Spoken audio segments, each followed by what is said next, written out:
Video की शुरुआत करने से पहले एक इन्फॉर्मेशन ये देना चाहूँगी कि अगर आपकी प्रेगनेंसी हो गई है तो आप ट्विंस माई वर्ल्ड चैनल को ना देख के twins my world care channel को देखें, जहाँ पर आपकी प्रेगनेंसी से रिलेटेड बातें होंगी। और अगर आपकी डिलीवरी हो चुकी है, नन्हा मुन्ना घर आपके आ गया है और बच्चे की केयर कैसे करनी है, उसके लिए twins my world baby care channel आपके लिए हेल्पफुल होगा। तो इन दोनों वीडियोज़ को देखना और उनको सब्सक्राइब करना बिल्कुल ना भूलें। अब बढ़ते हैं अपने टॉपिक की तरफ। हेलो दोस्तों, कैसे हैं आप सब। आशा करती हूँ आप सबकी गर्भधारण की प्लानिंग काफ़ी अच्छी चल रही है। जिनको कंसीव हो गया है उनको बहुत सारी बधाइयाँ, और जिनको कभी कंसीव नहीं हुआ है उनके लिए मैं सिर्फ एक ही बात बोलना चाहूँगी कि भगवान के घर में देर है अंधेर नहीं। आप बस कोशिशें करते रहें और अपने पॉजिटिव माइंडसेट के साथ ही साथ आप बहुत सारे टिप्स को फॉलो करें। बहुत सारे टिप्स आपको देखने में काफ़ी साधारण लग सकते हैं, लेकिन इन साधारण टिप्स से बहुत सारे मेरे सब्सक्राइबर ने उनकी प्रेगनेंसी की जर्नी स्टार्ट की है। तो आप भी एक बार भरोसा करिए और इसी भरोसे के साथ आप सारे टिप्स को फॉलो करिए और प्रेगनेंसी की जर्नी को स्टार्ट करें। आज की वीडियो भी एक वाली बहुत इंपॉर्टेंट है, क्योंकि कई बार क्या होता है कि आप रिलेशन प्लान करते हैं और गर्भधारण नहीं होता है, लेकिन क्या आप जानते हैं कि सही समय पे रिलेशन प्लान नहीं करने से आपका गर्भधारण नहीं होता है। क्योंकि वो जो सही समय होता है, जिसे हम लोग फर्टाइल डेज कहते हैं, फर्टाइल विंडो कहते हैं, उस टाइम पे आपकी प्रेगनेंसी प्लानिंग करना बहुत ही ज़्यादा ज़रूरी है। लेकिन अब रहा सवाल कि प्रेगनेंसी की प्लानिंग जब करेंगे तो हमें कैसे पता चलेगा कि फर्टाइल डेज कौन सा है। तो देखिए, फर्टाइल डेज का पता करने के बहुत सारे तरीके होते हैं। अगर ओव्यूलेशन किट की बात की जाए तो ओव्यूलेशन किट भी मार्केट में अवेलेबल है, लेकिन हर एक महीने जब अगर आप ट्राई कर रहे हैं नेचुरल तरीके से, तो हर एक महीने उसको एफोर्ड कर पाना थोड़ा सा मुश्किल होता है बहुत सारे लोगों के लिए। लेकिन मैं आपको एकदम सटीक सा तरीका बताऊंगी कि अगर आप अपने शरीर का ध्यान रखते हैं, अगर आप ऐसा सोचते हैं कि आप अपनी बॉडी को समझते हैं, आपको पीरियड्स आने वाले हैं, तब भी आपको पता चल जाता है, आपका जब शरीर से अंडा यानी ओव्यूलेशन हो रहा है तब भी आपको पता चल जाता है, तो ये प्लानिंग काफ़ी इजीली आप मैनेज कर सकते हैं और उसी टाइम पे आप प्रेगनेंसी की प्लानिंग कर सकते हैं। तो आज मैं आपको एक सटीक लक्षण बताऊंगी जो कि आपकी बॉडी में होगा, तो उससे आपको समझ जाना चाहिए कि अंडा इसी दिन रिलीज होगा, मे बी उसके 12 घंटे पहले ही आपको पता चल जाएगा। और जब इस तरह के कुछ डिस्चार्ज आएंगे, बॉडी में कुछ और भी परिवर्तन आएंगे, तो आप उसको रीड कर पाइएगा। तो उसी टाइम उसके 12 घंटे के 24 घंटे के अंदर अगर आप रिलेशन प्लान करते हैं तो आपके प्रेग्नेंट होने के चांसेस काफ़ी ज़्यादा हाई होते हैं। तो अब रहा सवाल कि आपके शरीर में क्या क्या वो संकेत आते हैं। तो सबसे पहले संकेत जो आता है वो आपकी बॉडी ये देती है कि सबसे पहले आप अपने मेंस्ट्रुएशन साइकिल को नोटिस करें। मे बी 3 से 4 साइकिल आपको रीड करना पड़ेगा, देखना पड़ेगा कि आपके पीरियड साइकिल एक्चुअली चलते कब से हैं। यानी 1 तारीख से लेकर 30 तारीख आपको एक महीना देखना है। महीने में किसी भी डेट को आपका पीरियड आ सकता है। मे बी 10 तारीख को आ सकता है, 12 तारीख को आ सकता है, 5 तारीख, कोई भी टाइम को आ सकता है, कोई भी डेट को आ सकता है।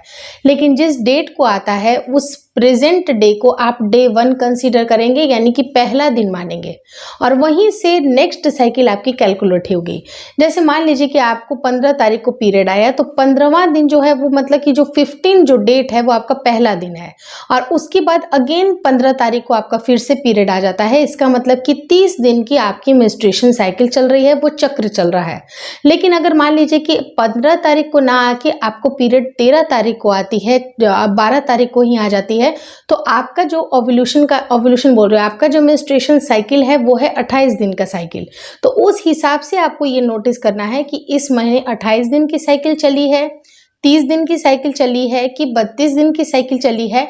और ऑन एन एवरेज आपको बस ये कैलकुलेट करना है कि कितने दिन के आसपास आपकी साइकिल चल रही है।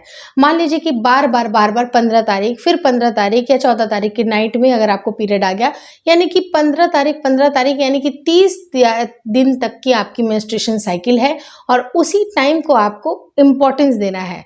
अब ये ज़रूरी नहीं है कि बायोलॉजिकली होता है 28 दिन, लेकिन आपकी बॉडी उस तरह से रिस्पॉन्ड कर रही है जैसे कि आपकी बॉडी में 30 दिन की जो पीरियड साइकिल है वो चल रही है, 32 दिन की चल रही है, तो आपका उसी हिसाब से कैलकुलेट होगा। अब रहा सवाल कि अगर मान लीजिए कि आपकी 32 दिन की पीरियड साइकिल है, तो आपको 16वें दिन आपको ये समझना चाहिए कि आपका ओव्यूलेशन होने वाला है। लेकिन ये ज़रूरी नहीं है कि 16वें दिन ही होगा। 14 तारीख को नाइट में भी हो सकता है, 15 तारीख को भी हो सकता है, 16 तारीख को भी हो सकता है, यानी कि उसके 2-3 दिन पहले से लेके 2-3 दिन तक बाद को भी आपको कंसीडर करके चलना है। नॉर्मल अगर साइकिल की बात करूं, जो कि 28 दिन की पीरियड साइकिल होती है, जैसे मान लीजिए कि आपको 28 दिन पे पीरियड साइकिल रिपीट हो रहा है, जो कि आप जनरल आप केसेस में देखते हैं अपना। अगर हार्मोन की कोई गड़बड़ी नहीं है, कोई परेशानी नहीं है, तो 28 दिन पे अगर पीरियड साइकिल रिपीट करती है तो आपको ये समझने की ज़रूरत है कि आपको उसके बीच का पॉइंट, यानी कि 28 दिन की पीरियड साइकिल है तो उसका आधा क्या होता है, 14 होता है। तो 14 को आपको मान करके चलना चाहिए कि ये आपके ओव्यूलेशन का टाइम है। इस टाइम पे आपके ओवरी से अंडा रिलीज हो सकता है। कहीं से भी हो सकता है, लेफ्ट ओवरी से भी हो सकता है, राइट ओवरी से भी हो सकता है, उससे कोई भी बहुत बड़ा मैटर नहीं है। बस उस टाइम पे आपको रिलेशन प्लान ज़रूर करना चाहिए, ताकि अगर शरीर में अंडा है और मेल के सेल्स भी उसी समय मौजूद हो जाते हैं तो आपकी प्रेग्नेंट होने के चांसेस बनते हैं। चाहे वो पीरियड साइकिल आपकी कितने भी दिन की चल रही हो, उससे कोई भी ज़्यादा फर्क नहीं पड़ता है। शरीर में अंडा होना ज़रूरी है, क्योंकि अंडे की एक खास बात क्या होती है कि वो सिर्फ और सिर्फ 24 घंटे, यानी कि सिर्फ एक दिन तक वो जीवित रहती है। लेकिन जो मेल के सेल्स होते हैं उनकी खास बात ये होती है कि वो 3 से 4 दिन तक भी वो जीवित रहते हैं। तो अगर आप 3 से 4 दिन पहले रिलेशन प्लान करते हैं या 3 से 4 दिन बाद तक भी रिलेशन प्लान करते हैं, यानी कि आपके शरीर में जो मेल के सेल्स हैं वो वहाँ पर मौजूद होने के चांसेस होंगे कि वो सारे अलाइव होंगे। लेकिन अगर 3 दिन के बाद तक आपने कोई रिलेशन प्लान नहीं किया तो वो सारे सेल्स जो हैं वो डेड हो जाएंगे। इसीलिए कहा जाता है कि आप अपने फर्टाइल डेज में ऑल्टरनेट बेसिस पे आप रिलेशन प्लान ज़रूर करें। अब जैसे मान लीजिए कि आपका 14वें दिन पे अंडा रिलीज होने का समय है, एक एक्सपेक्टेशन, तो आपको 10 दिन पे ही ट्राई करना चाहिए। 10 दिन को आपने ट्राई किया, फिर एक दिन छोड़ के 12वें तारीख को आपने ट्राई किया, एक दिन छोड़ के 14वें तारीख को ट्राई किया, तो उससे क्या होगा कि आपको एक प्रॉपर एब्सटिनेंस भी मिलेगा और साथ ही साथ आपके जो मेल के सेल्स हैं उनकी गुणवत्ता भी अच्छी बनी रहेगी। क्योंकि एब्सटिनेंस से होता क्या है कि जो मेल के सेल्स हैं उनकी काउंट अच्छी होती है, मोबिलिटी अच्छी होती है, मॉर्फोलॉजी भी अच्छी होती है। तो ओवरऑल जब आप उनकी क्वालिटी को इंश्योर कर रहे हैं तो आपको जब भी अंडा आपके शरीर में रिलीज होगा तो आप रिलेशन उस समय अगर प्लान करते हैं तो आपके प्रेग्नेंट होने के चांसेस बनेंगे, क्योंकि उस टाइम पे दोनों ही सेल्स अवेलेबल हैं आपके शरीर में, एग्स भी प्रेजेंट है और जो मेल के सेल्स हैं वो भी प्रेजेंट है। इसलिए आपका फर्टिलाइजेशन हो सकता है और उस टाइम पे उसी महीने आपका गर्भधारण भी हो सकता है, क्योंकि 95% जो केसेस होते हैं वो होता है सही टाइम पे फर्टिलाइजेशन होना। बाकी का जो 5% है वो आपकी इम्प्लांटेशन जब सक्सेसफुल हो जाती है तो ही आपकी प्रेगनेंसी रुकती है। लेकिन एक बार अगर फर्टिलाइजेशन हो जाता है तो ज़्यादा चांसेस ये बनते हैं कि इस टाइम पे आप प्रेग्नेंट हो सकते हैं। तो आपको अपना बेस्ट देना है, सही टाइम को कैलकुलेट करना है और उसी हिसाब से प्लानिंग करनी है। लेकिन आपको मैंने एक चीज़ बताई कि आप किस तरह से अपने शरीर को देख के एक अंदाज़ा लगा सकते हैं, क्या ऐसी चीज़ें कर सकते हैं जिससे कि आपको पता चलेगी कि आपके शरीर में अब अंडा रिलीज होने वाला है। तो उस टाइम पे जैसे डेज को आपने कैलकुलेट कर लिया तो डेज के हिसाब से 14वां तारीख आपका निकलता है कि इस टाइम पे अंडा रिलीज होगा, तो 10वें तारीख से आप ट्राई कर रहे हैं। लेकिन आपको 10वें दिन ये भी नोटिस करना है कि आपके शरीर में कुछ चेंजेस आएंगे। जब आपका पहला दिन होता है पीरियड का तब आपकी बॉडी में बहुत ज़्यादा परिवर्तन नहीं होते हैं, ब्लीडिंग होती है, पेट दर्द होगा, क्रैम्पिंग होगी, जो कि ऑब्वियस सी बात है कि ये पीरियड्स के आपके सिम्टम होते हैं जो कि एक नॉर्मल लेडीज़ को फील होते हैं। लेकिन जैसे ही आपका ओव्यूलेशन नज़दीक आने लगता है आपके बॉडी का टेम्परेचर हल्का सा बढ़ा हुआ लगेगा। अब एक चीज़ को आपको नोटिस करना है, वो भी डे 1 से अगर आप करना चाहें या फिर अगर आप डे 1 से नहीं करना चाहते हैं तो 5 दिन के बाद आपका पीरियड ओवर हो जाता है। 5 दिन के बाद आपको चाहिए क्या कि थर्मामीटर से आप अपने पैर के पास के टेम्परेचर को आप नोटिस करना शुरू कर दें। लेकिन आपको टेम्परेचर कब लेना है, टेम्परेचर लेने का भी एक सही समय है, वो है सबसे सुबह अर्ली इन द मॉर्निंग। जब भी आपकी आंख खुलती है बेड पे ही आपको एक थर्मामीटर रखना है, वो भी डिजिटल थर्मामीटर। आप मैनुअल का उपयोग ना करें, क्योंकि मैनुअली कई बार डेटा उतना करेक्ट नहीं आता है। क्योंकि हमें जब बॉडी का टेम्परेचर का फ्लक्चुएशन देखना है तो वो सिर्फ आधे से 1 डिग्री ही टेम्परेचर का फ्लक्चुएशन होता है, क्योंकि उस टाइम पे जब ओव्यूलेशन आपका हो रहा होता है, शरीर से अंडा जब रिलीज होता है तो आपके बॉडी का जो टेम्परेचर होता है सिर्फ आधे से 1 डिग्री ही बढ़ा हुआ होता है। और उस माइन्यूट से चेंजेस को सिर्फ और सिर्फ डिजिटल थर्मामीटर ही आपका टेस्ट कर सकता है। तो आपको डिजिटल थर्मामीटर ही उपयोग में लाना है और वहाँ पर आपको एक डायरी भी रखना है, पेन भी रखना है, या तो आप अपने फ़ोन पे भी एज अ रिमाइंडर आप उसको नोटिस कर सकते हैं। नोट पैड जो होती है उसमें आप वो नोट को लिख सकते हैं। लेकिन अगर आप चाहें तो आप पेन और पेंसिल्स का भी उपयोग कर सकते हैं, आप लिख सकते हैं। तो आपको जैसे ही आपका पीरियड खत्म हो जाता है, मान लीजिए चौथे दिन 5वें दिन, उसके बाद से ये टेम्परेचर नोट करना शुरू कर दें। आप देखिएगा कि पहला जो 10 दिन होता है आपको परिवर्तन नहीं महसूस होगा, लेकिन जैसे ही 10 दिन के बाद का जो टेम्परेचर होता है आपको धीरे धीरे वो बढ़ना शुरू लगता है। और मे बी शायद आपको 12 तारीख की नाइट में या फिर 13 तारीख के टाइम पे, यानी कि 12 तारीख के सुबह में या फिर 13 तारीख की सुबह में आपको टेम्परेचर अगर थोड़ी सी ज़्यादा लगती है तो उसी टाइम पे आपको 12 घंटे के अंदर अंदर ही रिलेशन प्लान करना चाहिए। ये एक बहुत बड़ा सटीक एक लक्षण होता है कि आपके शरीर में ये पता चले कि अंडा इस समय निकलने की बारी आ गई है, उसका सही समय हो गया है। और उस टाइम पे अगर मेल के सेल्स अवेलेबल हैं तो फिर कहना ही क्या, आपकी फर्टिलाइजेशन होने से कोई भी नहीं रोक सकता है।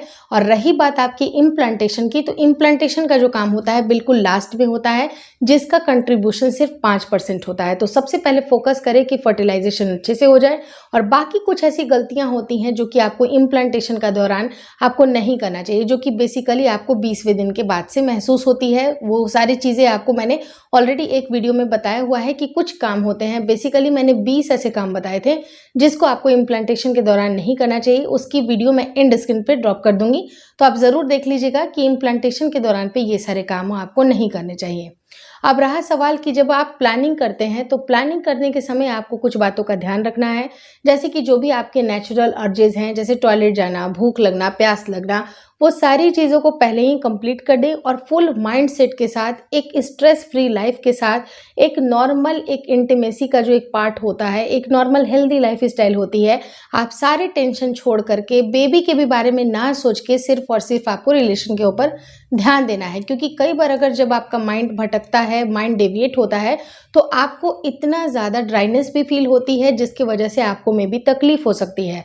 तो आपको कोशिश करना चाहिए कि जो भी आपका प्रेजेंट मोमेंट है वहाँ पर आपको प्रेजेंट रहना है, चाहे वो कोई सा भी मोमेंट हो। अगर आप खाना बना रहे हैं तो पूरा का पूरा ध्यान खाने बनाने के ऊपर आप दीजिए, चाहे वो आपका प्राइवेट टाइम क्यों ना हो, चाहे आपका कोई भी ऐसा टाइम हो, जो भी काम आप जिस टाइम पे कर रहे हैं सिर्फ और सिर्फ उसके भी बारे में आपको सोचना है, तो उसका रिजल्ट काफ़ी ज़्यादा बेहतर होगा। अब मैं आपको यही रिकमेंड करूंगी कि सबसे पहले आपको रिलेशन प्लान करने से पहले ओव्यूलेशन का पता होना बहुत ज़्यादा ज़रूरी है, जो कि आपका बॉडी का टेम्परेचर, यानी कि जो बेसल बॉडी टेम्परेचर है वो आपको प्रिडिक्ट करता है कि जब भी अगर अंडा रिलीज होता है उसके आसपास, यानी कि 12 घंटे के पहले तक आपकी बॉडी में आधे से 1 डिग्री का बदलाव होगा। और जिस दिन ये बदलाव आपको दिखाई देता है, अर्ली इन द मॉर्निंग आपको सिर्फ ये चेक करना है, और जिस दिन ये बदलाव दिखता है उसके 12 घंटे आपको प्लानिंग ज़रूर करनी है। होपफुली आपको ये मेरी वीडियो समझाने का तरीका अच्छा लगा होगा, समझ में आई होगी बहुत सारी बातें, क्योंकि कई बार बहुत सारी चीज़ें अगर आपको डीपली नहीं समझाई जाएंगी तो आपको समझ में नहीं आती हैं। तो आप छोटे छोटे से बातों को समझ करके, अपनी बॉडी की तासीर को समझ के, आपकी बॉडी की क्या टाइप है, आपको क्या चीज़ें सूट कर रही हैं, क्या चीज़ें सूट नहीं कर रही हैं, उन सब को समझ करके ही आपको वीडियोस को फॉलो करना चाहिए। अंध भक्ति नहीं करिए कि ये भी चीज़ ट्राई कर लो, वो भी चीज़ ट्राई कर लो।